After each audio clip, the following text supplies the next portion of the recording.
Lately, I've been giving you guys all different reasons and signs of why things are not as good as we're being told right now. One of the big ones is car repossessions. And today I have a little treat for you guys because I'm going to be talking about car repossessions and different issues with the car market with my special guest from Car Questions Answered, Brandon. What's up, guys? What's up? So I actually brought Michael here to this car auction lot to show him really behind the scenes of what's going on, what I'm seeing. And if you want to spin it around this way, what we've been able to see is that there are a lot more repos going on. This is what a repo looks like. This is what we're seeing, but Michael, spin around this way too. So this whole line right here, usually every week whenever we're going into these auctions, we see more and more and more repos pop up. And we're on a Saturday right here, and the auction doesn't run until Thursday. But what I was telling Michael earlier is that traditionally what I would see is that the repos would only go up to about right here in this line. But every week what we're seeing is that repos are filling up this whole line all the way down. And that's just a factor of the economy that we're seeing right now. People are not paying their bills, and it really is showing itself here to me at these auctions.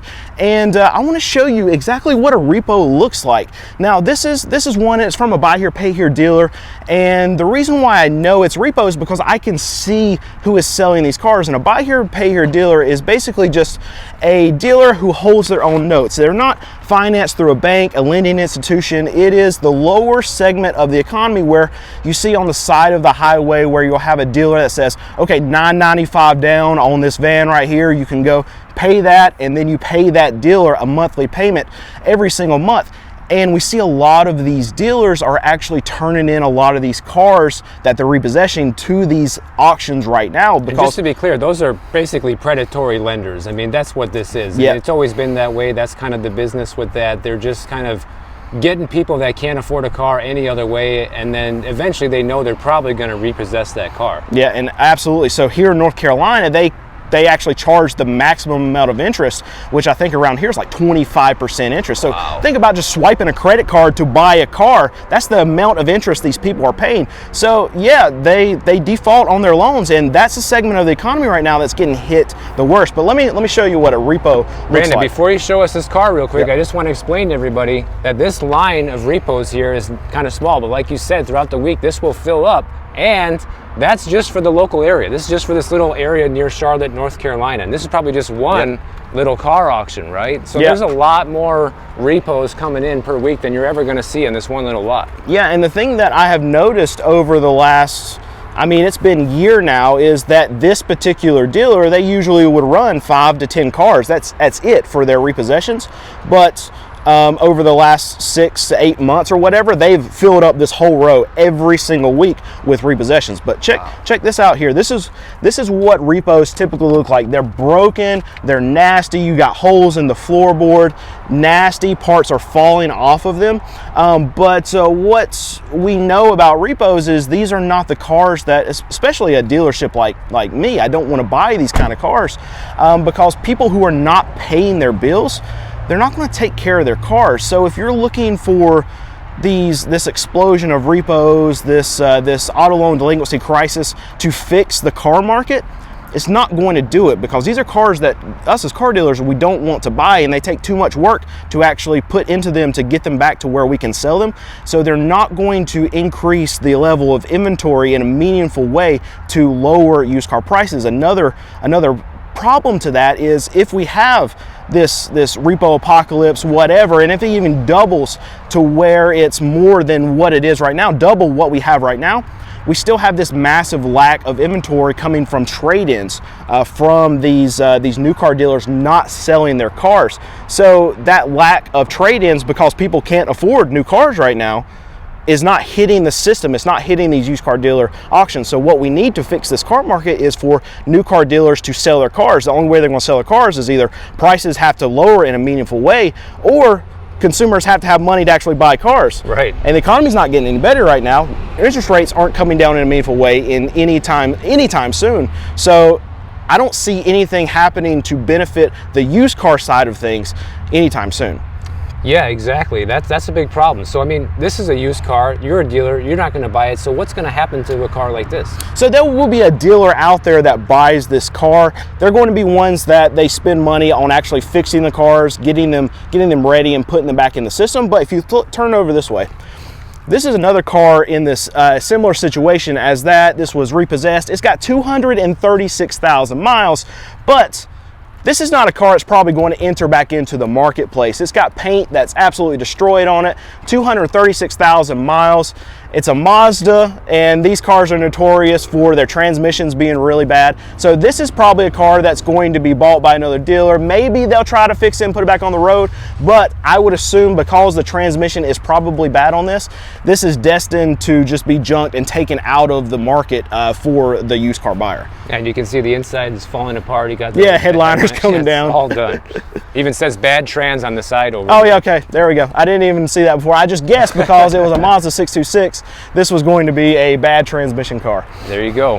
When it comes to repossessions, like a lot of people, you know, there's stories now I'm seeing, like I'm always reporting on the economy and things that are going on.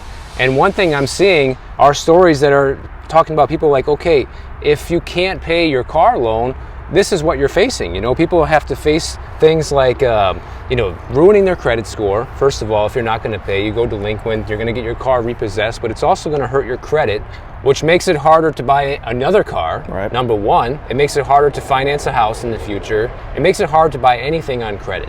So going through a repossession is kind of a big deal. It's almost as bad as going through a foreclosure, but not quite. But it's getting there in terms of how bad it's going to affect your future purchasing power of anything.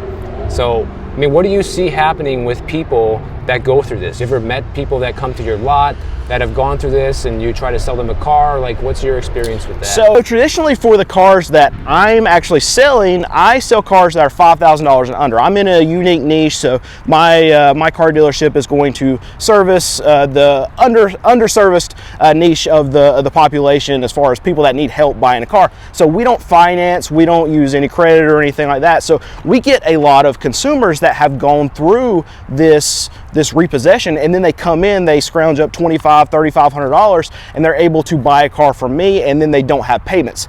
That's the customer that I deal with. So I'm seeing this all the time where customers will get into these $15,000, $20,000 loans, they can't pay them, and now they can't go buy a new car because they've already messed up their credit. So that's the customers that I actually inherit in a large capacity.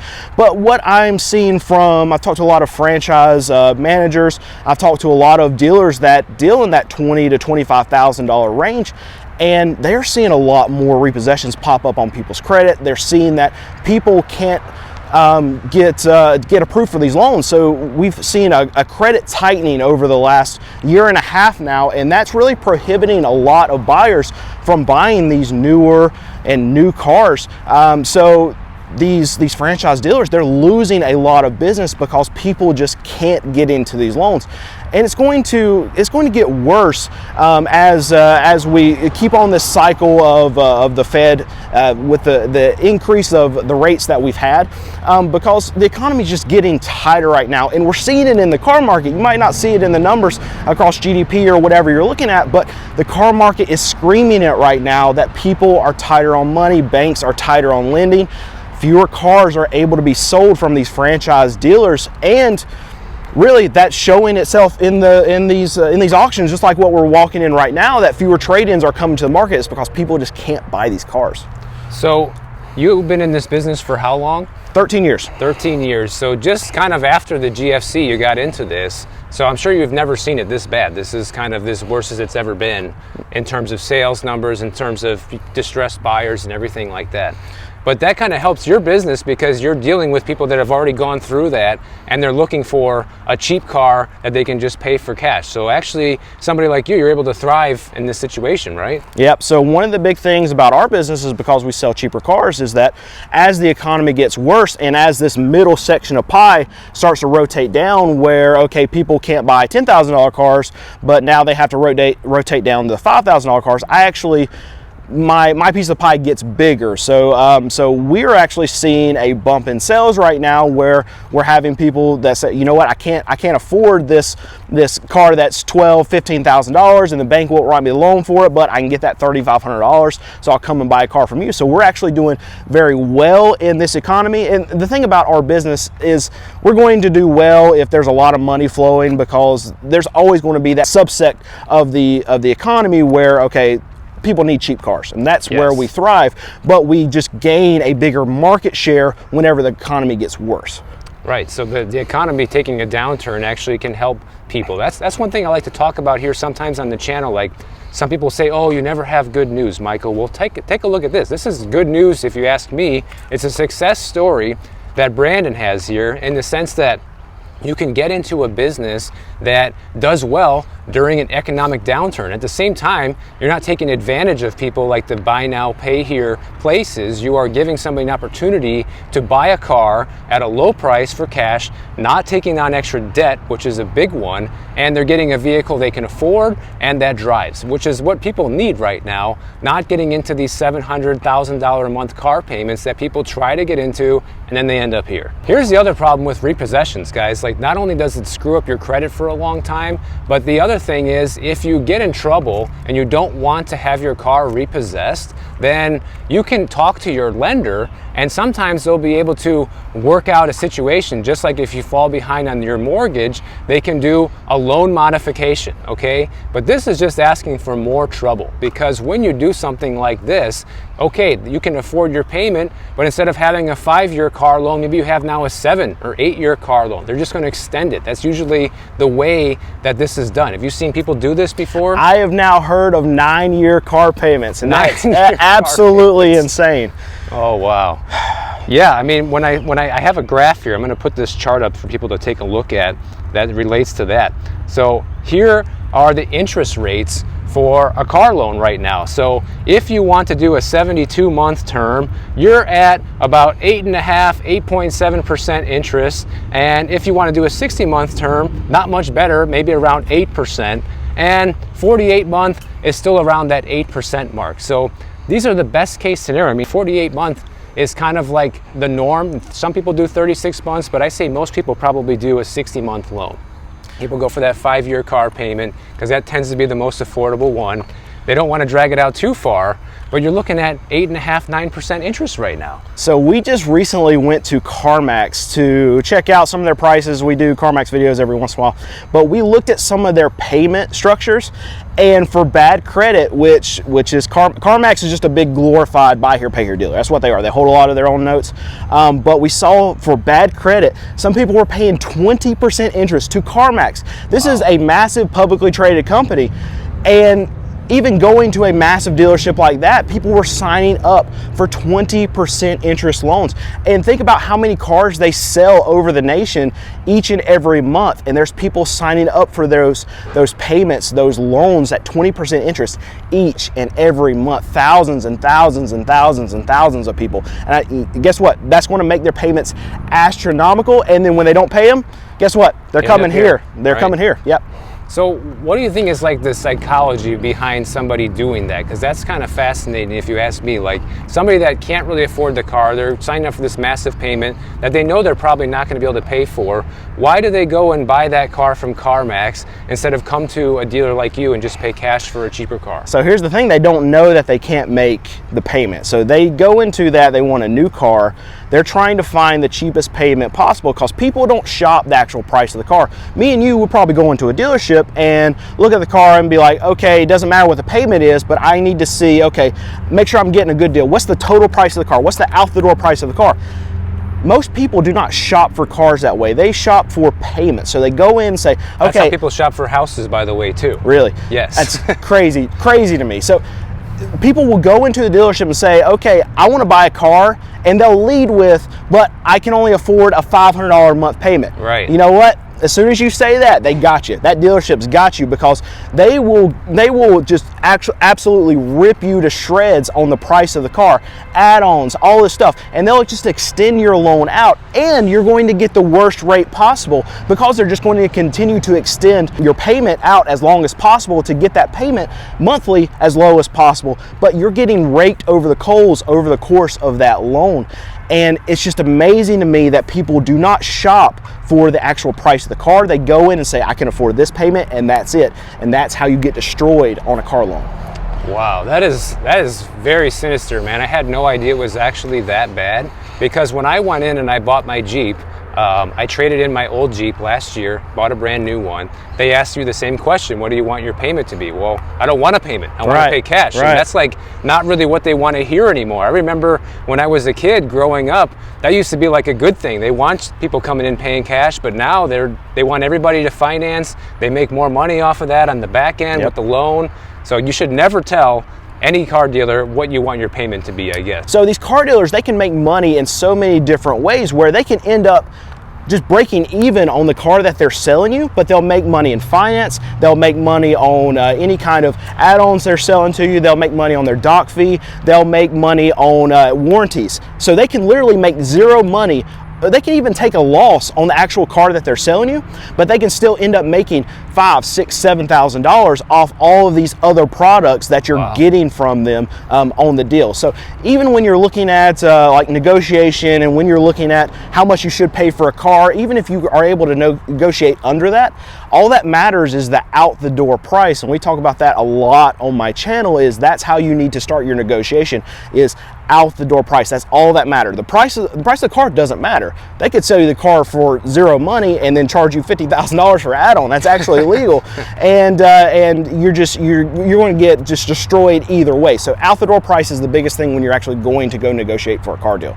Yeah, that's really helpful advice. I appreciate you saying that. Same thing with houses, guys. Like, people do the same thing. You should never do this. You should never go into it, oh, how much do you want your house payment to be? Because, you know, the lender, your mortgage broker or your bank, whoever you're dealing with, will always, you know, try to do the same thing. And it's not quite as to that extent where they're going to do all these add-ons and everything with buying a car. But what it does is it traps you into maybe buying a house that you don't need to buy, because you're going to get into a property just because this is the payment you want to have, when maybe you can have a lower payment buying a better house, you know, that maybe has cheaper property taxes or no HOA fee and a lower purchase price, something like that, and you can actually have a lower payment. So you should never base how much is your payment going to be. You should look at what can you afford, what's the price of what you're trying to buy going to be. So the other thing that I saw recently, Brandon, because you're always seeing a lot of stories right now trying to like make the economy look good. It's an election year, and I see stories every day when I'm doing research from my videos to pump things up, make it look good. Right. And one thing that I saw recently before I came to see you is how the auto sales have been ticking up for the past 4 months straight, and they're using this as like, well, things must be getting better. I mean, you just said the opposite. So what do you think's going on here when you see stories like that? So here's the thing, your car sales, they really should be going up, and these numbers could be real. I don't know, I haven't really dug into them. What I'm seeing from the car auctions would suggest that these franchise dealers are still hurting, and they can be even if their sales are going up. So what has happened over the last 6 months or whatever is production has ramped up. So these car dealers, they probably have somewhere around 50 to 100% more vehicles on their lot, because production is getting back to where it was. So car dealerships were, we all saw this, they were empty a year ago, right? And now they're all filled up. So these car sales, if they're up 4%, 10%, whatever, it shouldn't be that. They should be up 100% because the inventory has gone up at a lot of these car dealerships. So they really should be knocking the cover off the ball as far as their sales go. But even if their sales tick up a little bit, the amount of inventory that has gone up is absolutely insane.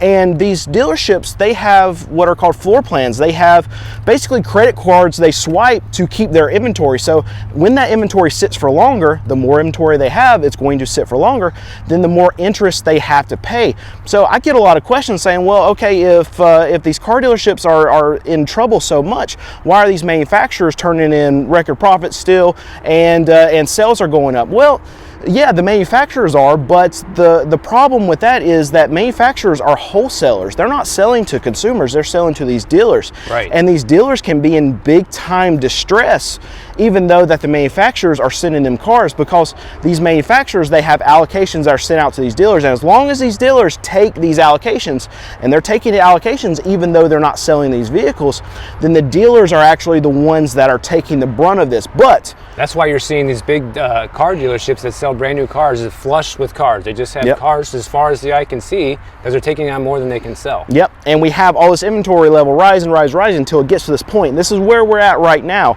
And all of these car dealers all at once have now started saying, okay, we have too many cars, we have to turn down allocations. So now you're going to start seeing out of these manufacturers, these Ford, GM, Stellantis, that their future quarters are going to say, okay, maybe we're not doing so good now, because all of a sudden all these car dealerships just now are starting to turn down allocations, and it's all going to happen all at once because all these dealerships fill up at the same rate. They're all selling at the same rate or not selling at the same rate, and when they turn down allocations, that's when it gets really bad for manufacturers, and that's when you're going to see it be really, really bad for the numbers. Yeah, it's going to start reflecting in their share prices. They're going to start announcing it in their earnings calls and everything like that. It's going to start showing up in the real numbers of the economy that everybody seems to need to see in order to accept it. You know, I mean, it's like, how far do things have to go for people to understand that it's not going that great? Like, you're hearing it from somebody on the ground right now, but I know a lot of people out there will say, oh, you guys are just being negative, and you know, the numbers still look good. The manufacturers are still turning profits, but yeah, this is the reason why. Brandon just explained this is the reason why. And so you have to look at the long game. And of course, when these profits start going negative and when things start looking bad for the big manufacturers of cars, it's going to be towards the end of the year, after the elections may be already over, things like that. Coincidence or not, that's where things sit. And check this out right now. So we have, you can look at Jeep right now, and there have been quite a few executives leave the company. And this has been recent in the last month or so. And I don't know about you, but when companies are doing great, when we're turning over record profits, when we're growing, when we're doing so good, executives aren't turning over. They're keeping their job. But what I'm seeing, in my opinion, is a lot of these executives, especially from Jeep, Stellantis, we're looking at it, that they know things are bad. They know things are getting worse, and they don't want to create career suicide by sticking with this company when it's about to get flushed down the tank. So of all the companies, all the Audi manufacturers right now, Stellantis is having the worst time selling in the US right now. And these executives quitting is just another like tidbit that we can add to the story, just saying, okay, things are bad and it's getting worse, and these executives, they know it. Well, you just mentioned Stellantis, and I did a video on this a week or two ago, and Stellantis is one of the companies where you have a lot of the owners of the dealers are begging Stellantis right now to lower the price of their cars because they can't sell them. So how does that work? Because I gave a little bit of insight in that video, but like, those manufacturers kind of pin the price of the car, and then the dealers are not allowed to sell them below a certain threshold. How does that work? So I can just tell you what, I talked to a Nissan franchise manager recently. And one thing that he said that was very interesting when I talked to him is that, okay, Nissan has this rule, and all other manufacturers also have the same rule. Now, it might be a different amount depending on the manufacturer, but Nissan told him that, okay, even if you want to sell your cars, even if you want to take a loss on your car, you can't advertise it lower than invoice. So even if you're going across these manufacturers and saying, okay, we're not seeing prices lower, I see that a lot in my comments, it might be because the manufacturers will not let them advertise for a lower price, and you can't find a cheaper price until you actually walk into the building. Right. This was one of the big frustrations that this franchise manager had, because all of these cars, these Nissans sitting on his dealership, they're costing him money, and he wants to dump them, and the only way that he can dump them is by lowering his price. But guess what? He's already lowered them as much as he can lower them, so his hands are tied. So recently, what has come out of Nissan is that they took this role off. They said, okay, now you know what, we know that your dealerships are having a rough time. We know you can't sell, so we're going to take that rule off. And now Nissan dealers can advertise lower than invoice. And I think you'll see a lot of these manufacturers start changing some of these rules as these dealerships are begging and pleading with these manufacturers. Okay, what are you going to do to help us? We need incentives. We need special interest rates. We need money's off. We need something. You got to help us. You got to get these MSRPs lower because we can't sell our cars right now. Yeah, well, funny you mentioned that. Two points I want to make on that. First of all, Brandon just gave a huge nugget of wisdom for anybody who wants to buy a brand new car right now, and you see a dealership near you that is flush with brand new cars. Go in, see what kind of deal can be made. Assuming you can afford the car and you're not going to be flushing your financial life down the drain, then yeah, go in and see what kind of deal you can get. Maybe there's incentives and things that are not advertised because they're not allowed to, but they may be able to offer you a better deal. And the other thing is that Brandon just said is special financing rates. Well, you know who's doing that right now? Tesla's going to be doing that. They did that last month on, I think, their Model Y. Now they're going to do it on their Model 3. Maybe it's the other way around. But they're giving people low rates on buying these cars, as low as like 3% right now, because they can't sell them. You know, that's the other thing I wanted to talk to you about is the EV cars, because that is something that is like a big contention point right now with, you know, cars in general. And it's a lot of people make it into a political issue when it isn't, but some people think it is. And there's a huge push right now for cars to go all electric, you know, over the next decade or so. But the sales are off. No one's buying them. People do buy them, but the sales are nowhere near expected. And Tesla is the biggest, EV dealer here in America, by far the most successful brand. And even they have to bring in these crazy incentives to sell these cars. So what do you think is going on with that? So I think we've had this major growth for EVs over the last 3-4 years, whatever, but we've seen it ramp up, and these are going to be a lot of your early adopters. And what we've seen is that all of the early adopters have already adopted, and then you see Tesla, which is the biggest manufacturer of EVs, they absolutely just fell off a cliff. And you've seen Elon, price drop, and then you're seeing incentives come out. You're seeing special interest rates come out. You're seeing that lease deals are getting really good for EVs. What I've seen personally is that the used EV space has fallen off a cliff. You think about Hertz. Hertz is dumping a lot of Model 3s into the used car space right now, and it's absolutely hammering all of these prices. And we know that the EV buyer is more of an affluent customer, and they're not one to really go to a used EV. And also, we don't have the longevity of what these EVs should be used, what's going to break, what kind of common problems we're going to have, just because they haven't been around long enough to actually see what's going to go on in the used space. So that's, you're saying they definitely don't last as long as their gas car. I'm not saying that. I'm saying that the perception of what people think is more important than what actual reality. Okay. EVs, a Tesla could be the best car ever made. But if the perception is that they're not, if the perception is that it's hard to charge, if the perception is that, okay, these cars are going to set your house on fire, right, that's something that Tesla's going to have to overcome, and that's education. And education costs a lot of money in the marketplace, and this is something that Tesla is not doing very well with at all. So it doesn't matter what the actual facts are. What matters is that the perception of these EVs is that they're trash, they're not going to last used, their batteries get destroyed very quickly. And even if that's not the actual case, Tesla's not doing a good enough job to actually change this perception of what people think about EVs, at least the people who have not adopted already. And this is why EV prices are falling off a cliff. This is why used EV prices are falling off a cliff. And in my estimation, that's going to continue, because I don't think this is something that Tesla's very good at. So, I mean, my personal opinion of EVs is that I don't think it's a bad car or anything like that, but it definitely has its problems and limitations. And I've explained this before on my channel on kind of why I don't like them. And a couple of pain points for me is, like, number one, I live in a building, I live in a condo. There's nowhere to charge the car. So you can't just hook it up to your garage charger like a lot of people do, because that's not available. It's not an option. So that means if I own a car like that, I have to charge it outdoors somewhere, sit and wait and waste my valuable time charging that car and pay a premium to do so. So that's a big negative for me. The other thing is road trips. I just drove all the way up here to North Carolina to see you. You know how many times I fill up the car with gas, Brandon? Take a guess. 3 times. That's it. Yep. You guessed it perfect. 3 times. And you know how long it took to fill up the car with gas? 5 minutes. So that's my other big issue. You know, you can't do that with an EV at this point in time, at least.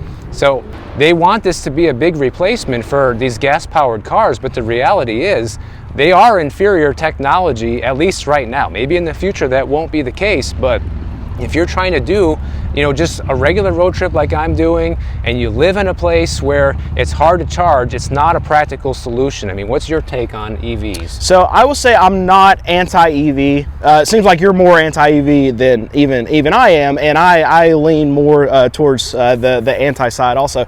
I'm going to buy a Tesla in the near future. I'm going to buy a used one. I just want to see what it's like. I want to see what kind of problems they're going to be. This is not going to be my only car. Like an experiment. Yeah, but here's the thing. I have money to do it. I have a garage to be able to charge this thing in.